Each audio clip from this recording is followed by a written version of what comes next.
ನೀವು ಹಿಂದುಳಿದ ವರ್ಗದವರೇ? ನಿಮ್ಮ ಬಳಿ ಫೋರ್ ವೀಲರ್ ವಾಹನದ ಲೈಸೆನ್ಸ್ ಇದೆಯೇ? ನಿಮ್ಮ ಬಳಿ ವಾಹನ ಇಲ್ಲವೇ? ಹಾಗಾದರೆ ವಾಹನ ಖರೀದಿ ಮಾಡಲು ಸರ್ಕಾರದಿಂದ 3,00,000 ರೂಪಾಯಿ ಸಬ್ಸಿಡಿಯಲ್ಲಿ ಸಹಾಯಧನವನ್ನು ನೀಡುತ್ತಿದೆ. ನೀವು ಅದಕ್ಕೋಸ್ಕರ ಸ್ವಾವಲಂಬಿ ಸಾರಥಿ ಅಂತಕ್ಕಂಥ ಯೋಜನೆಗೆ ಅಪ್ಲಿಕೇಶನನ್ನು ಹಾಕ್ಬೋದು. ಆ ಯೋಜನೆಗೆ ಅರ್ಜಿಯನ್ನು ಹೇಗೆ ಹಾಕಬೇಕಂತ ತಿಳಿಸ್ಕೊಡ್ತೀನಿ. ಮೊದಲಿಗೆ ಗೂಗಲಲ್ಲಿ ಹೋಗಿ ಸೇವಾ ಸಿಂಧು ಅಂತ ಟೈಪ್ ಮಾಡಿ. ಟೈಪ್ ಮಾಡಿದ ಬಳಿಕ ಆ ವೆಬ್ಸೈಟ್ ಮೇಲೆ ಕ್ಲಿಕ್ ಮಾಡಿ. ಈ ರೀತಿಯಾದ ಒಂದು ಪೇಜ್ ಓಪನ್ ಆಗುತ್ತೆ. ನೀವು ಮೊದಲೇ ಸೇವಾ ಸಿಂಧುಗೆ ಲಾಗಿನ್ ಆಗಿರಬೇಕು. ಲಾಗಿನ್ ಐ ಡಿ ಮತ್ತು ಪಾಸ್ವರ್ಡನ್ನು ಹಾಕಿ ಕ್ಯಾಪ್ಚನ್ನ ಎಂಟ್ರಿ ಮಾಡಿ ಸಬ್ಮಿಟ್ ಅಂತಕ್ಕಂಥ ಬಟನ್ ಮೇಲೆ ಕ್ಲಿಕ್ಕನ್ನು ಮಾಡಿಕೊಳ್ಳಿ.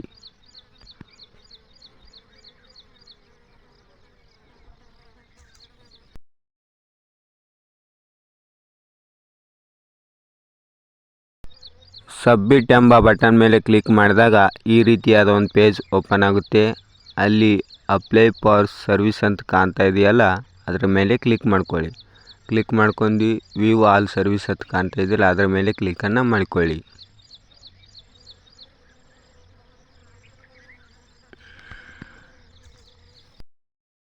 ಈ ಸೇವಾ ಸಿಂಧು ಪೋರ್ಟಲ್ನಲ್ಲಿ ಸುಮಾರು 100 ಸೇವೆಗಳು ಶೋ ಆಗ್ತವೆ.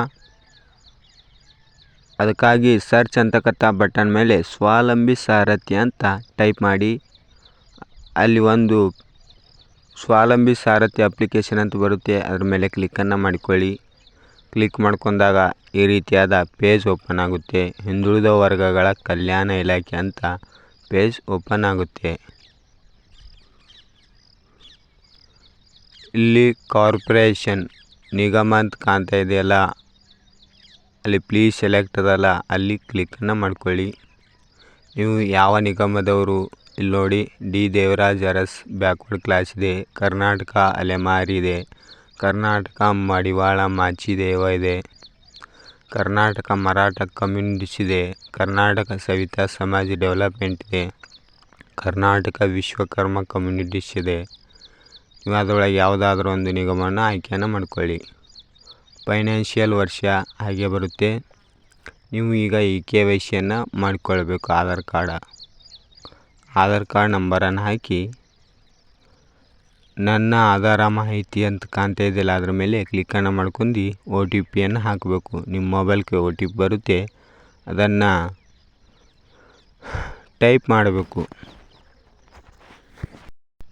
ಆಧಾರ್ OTP ಸಕ್ಸಸ್ ಆದ ಬಳಿಕ ಆಧಾರ ವಿವರಗಳನ್ನು ಪಡೆಯಿರಿ ಅಂತ ಕಾಣ್ತಾ ಇದೆಯಲ್ಲ, ಅದ್ರ ಮೇಲೆ ಕ್ಲಿಕ್ಕನ್ನು ಮಾಡ್ಕೊಳ್ಳಿ. ಕ್ಲಿಕ್ ಮಾಡ್ಕೊಂಡ ಬಳಿಕ ನಿಮ್ಮ ಆಧಾರ ಬಯೋಡಾಟಾ ಶೋ ಆಗುತ್ತೆ. ಅರ್ಜಿದಾರರ ಹೆಸರನ್ನು ಟೈಪ್ ಮಾಡ್ಕೊಳ್ಳಿ. ಮೊಬೈಲ್ ಸಂಖ್ಯೆ, ತಂದೆಯ ಹೆಸರನ್ನು ಟೈಪ್ ಮಾಡ್ಕೊಳ್ಳಿ. ಫಲಾನುಭವಿಯ ವಯಸ್ಸು, ನಿವಾಸ ಕರ್ನಾಟಕ ಹಾಗೇ ಇರುತ್ತೆ. ಇಲ್ಲಿ ಲಿಂಗ ಅದಲ್ಲ, ಪುರುಷ ಹೆಣ್ಣು ಇತರೆ ನೀವು ಯಾವುದು ಅದನ್ನು ಹಾಕ್ಕೊಳ್ಳಿ. ರಿಲಿಜಿಯನ್ ಧರ್ಮ, ಹಿಂದೂ ಧರ್ಮ. ಆ್ಯನ್ಯುಯಲ್ ಇನ್ಕಮ್ ವಾರ್ಷಿಕ ಆದಾಯ. ನಗರ ಪ್ರದೇಶದವರಿಗೆ 1,20,000, ಗ್ರಾಮೀಣ ಪ್ರದೇಶದವರಿಗೆ 98,000. ನೀವು ಗ್ರಾಮೀಣದವರಾದರೆ 98,000 ಆಯ್ಕೆ ಮಾಡಿಕೊಳ್ಳಿ. ಪಡಿತರ ಚೀಟಿ ವಿಧ, ನೀವು BPLನ್ನು ಆಯ್ಕೆ ಮಾಡಿಕೊಳ್ಬೇಕು. ಯಾಕಂದರೆ APL ಕಾರ್ಡ್ದವರಿಗೆ ಈ ಅರ್ಜಿಯನ್ನು ಸಲ್ಲಿಸಲು ಬರುವುದಿಲ್ಲ. BPLದವರು ಮಾತ್ರ ಅರ್ಜಿಯನ್ನು ಸಲ್ಲಿಸಬಹುದು. ವಿಕಲಚೇತನ,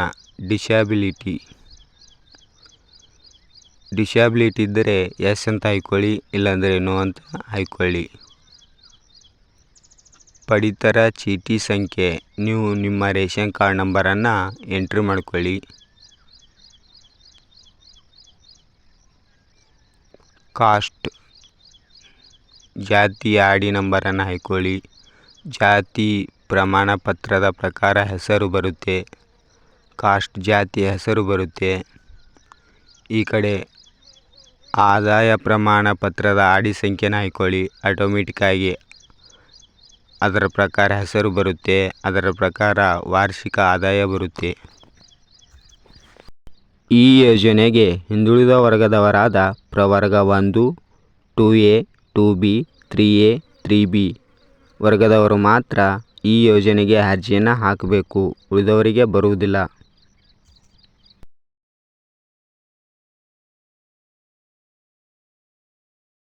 ಚಾಲನೆ ಪರವಾನಗಿ ಸಂಖ್ಯೆದಲ್ಲ, ಅದನ್ನು ನೀವು ಹಾಕ್ಕೊಳ್ಳಿ. ನಿಮ್ಮ ಡ್ರೈವಿಂಗ್ ಲೈಸೆನ್ಸ್ ನಂಬರನ್ನು ಹಾಕ್ಕೊಳ್ಳಿ.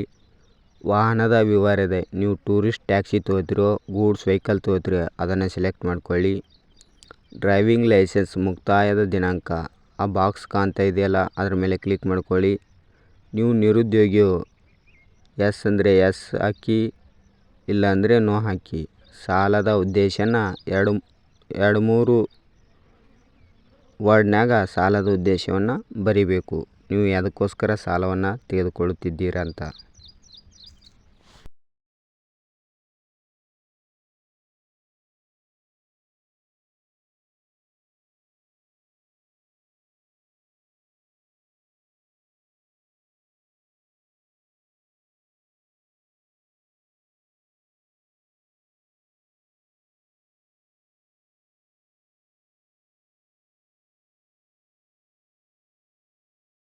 Next step permanent address details.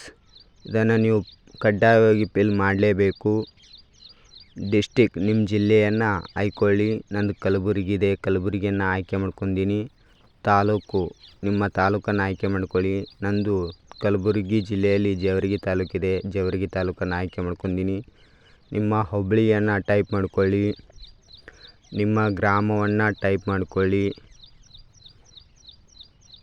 ನಿಮ್ಮ ವಿಧಾನಸಭಾ ಕ್ಷೇತ್ರವನ್ನು ಸೆಲೆಕ್ಟ್ ಮಾಡ್ಕೊಳ್ಳಿ. ನಮ್ಮದು ಜೇವರ್ಗಿದೆ, ಜೆ ಅಂತಕ್ಕಂಥ ಆಲ್ಫಾಬೆಟ್ದಾಗೆ ಬರುತ್ತೆ, ಅದನ್ನು ಸೂಕ್ಷ್ಮವಾಗಿ ನೋಡಿ ಫಿಲ್ಲನ್ನು ಮಾಡ್ಕೊಳ್ಳಿ.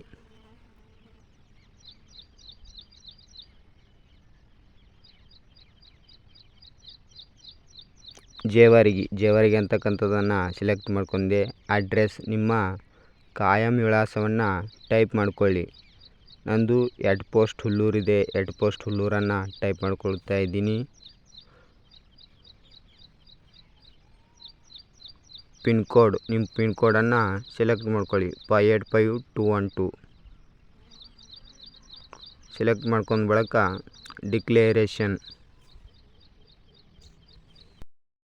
ಡಿಕ್ಲೇರೇಷನ್ ಅಂದರೆ ಘೋಷಣೆ. ಹಿಂದುಳಿದ ವರ್ಗಗಳ ಕಲ್ಯಾಣ ಇಲಾಖೆಯಿಂದ ಸಹಾಯಧನವನ್ನು ಪಡೆಯಲು ನಾನು ಈ ಅರ್ಜಿಯನ್ನು ಸಲ್ಲಿಸಿದ್ದೇನೆ ಎಂದು ಈ ಮೂಲಕ ತಿಳಿಸುತ್ತೇನೆ. ಕಳೆದ ವರ್ಷಗಳಲ್ಲಿ ನಾನು ಮತ್ತು ನನ್ನ ಕುಟುಂಬದ ಸದಸ್ಯರು ಮೇಲಿನ ನಿಗಮದಿಂದ ಯಾವುದೇ ಸಾಲವನ್ನು ಪಡೆದಿಲ್ಲ ಎಂದು ನಾನು ದೃಢೀಕರಿಸುತ್ತೇನೆ. ನಾನು ಅಥವಾ ನನ್ನ ಕುಟುಂಬದ ಯಾವುದೇ ಸದಸ್ಯರು ನಿಮ್ಮ ನಿಗಮದಿಂದ ಯಾವುದೇ ಸಹಾಯಧನ ತೆಗೆದುಕೊಂಡಿದ್ದರೆ ನೀವು ನನ್ನ ವಿರುದ್ಧ ಕಾನೂನು ಕ್ರಮ ತೆಗೆದುಕೊಳ್ಳಬಹುದು. ಈ ವರ್ಷದಲ್ಲಿ ಈ ಅರ್ಜಿಯನ್ನು ಹೊರತುಪಡಿಸಿ ನಾನು ಯಾವುದೇ ಅರ್ಜಿಯನ್ನು ಸಲ್ಲಿಸಿಲ್ಲ. ಮೇಲೆ ಹೇಳಲಾದ ಎಲ್ಲ ಸಂಗತಿಗಳು ಸಂಪೂರ್ಣವಾಗಿ ಸರಿಯಾಗಿವೆ ಎಂದು ನಾನು ದೃಢೀಕರಿಸುತ್ತೇನೆ. ನಾನು ಈ ಅಪ್ಲಿಕೇಶನಲ್ಲಿ ಯಾವುದೇ ಮಾಹಿತಿಯನ್ನು ನಿಗ್ರಹಿಸಿಲ್ಲ. ಇದಕ್ಕೆ ನೀವು ಎಸ್ ಅಂತ ಕೊಟ್ಟು ಕ್ಯಾಪ್ಚಾನ ಎಂಟ್ರಿ ಮಾಡ್ಕೊಳ್ಬೇಕು. ಕ್ಯಾಪ್ಚಾನ ಎಂಟ್ರಿ ಮಾಡ್ಕೊಂಡು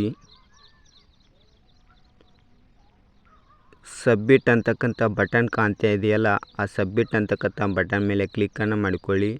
ಕ್ಲಿಕ್ ಮಾಡ್ಕೊಂಡ ಬಳಿಕ ಒಂದು ಪೇಜ್ ಓಪನ್ ಆಗುತ್ತೆ. ಆ ಪೇಜನ್ನು ನೀವು PDF ಮಾಡ್ಕೋಬೋದು ಅಥವಾ ಸ್ಕ್ರೀನ್ಶಾಟ್ ಹೊಡ್ಕೊಂಡು ಇಟ್ಕೋಬೋದು.